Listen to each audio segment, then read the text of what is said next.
ભરૂચના નવાદેરા દત્ત મંદિર ખાતે મહાશિવરાત્રી નિમિત્તે ઘીના કમળ બનાવવામાં આવ્યા હતા, જે ઘીના કમળનો ભક્તોએ લાભ લઈ ધન્યતા અનુભવી હતી. દત્ત પરિવાર દ્વારા 8 ફૂટ ઊંચું ઘીનું કમળ બનાવ્યું હતું. ભરૂચના નવાદેરા દત્ત મંદિરમાં મહાશિવરાત્રી નિમિત્તે દત્તોપાસક પરિવાર દ્વારા ઘીમાંથી 8 ફૂટનું ઘીનું કમળ બનાવવામાં આવ્યું હતું. શહેરીજનો અને ભોલેનાથના ભક્તોએ ઘીના કમળના દર્શન, પૂજન સહિત પ્રસાદીનો લાભ લીધો હતો.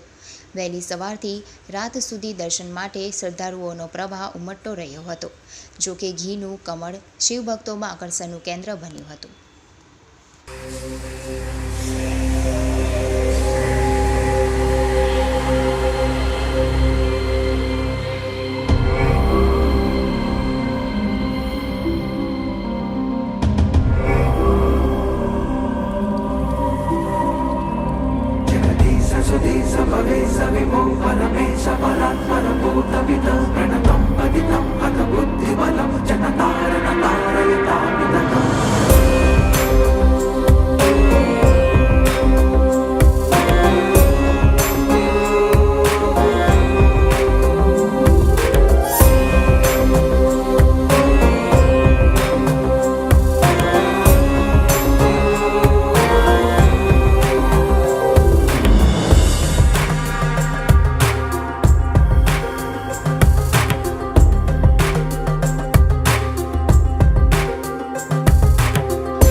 મારું નામ અંકુર જાદવ છે.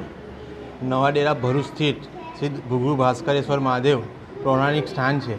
લગભગ છેલ્લા 100 વર્ષથી ઘીના કમળના શણગાર અહીં કરવામાં આવે છે. છેલ્લા 15 વર્ષથી દત્તોપાસક પરિવાર અલગ અલગ ઘીના કમળનો શણગાર કરે છે. ચાલુ વર્ષે ભરૂચમાં પ્રથમ પંચમુખી મહાદેવની થીમ પર ઘીના બનાવવામાં આવ્યા છે અને ઘીના કમળનો શણગાર કરવામાં આવ્યો છે. સાંજે ભાંગની પ્રસાદીનું પણ આયોજન કરવાનું છે. તો ભરૂચની ધર્મપ્રેમી જનતાને એનો લાભ લેવા વિનંતી. હર હર મહાદેવ.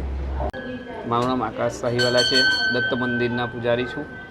અમે ઘણા વર્ષોથી ઘીના કમળના દર્શન બનાવતા રહીએ છીએ અને ભક્તજનો આનો લાભ લે છે. અને ત્રીજી પેઢીથી આજ મારા દાદાના ટાઈમથી અમે આ ઘીના કમળના દર્શન આજે ભક્તજન દત્ત મંદિરમાં કરાવીએ છીએ અને એનો ભક્તો સારો એવો લાભ લે છે.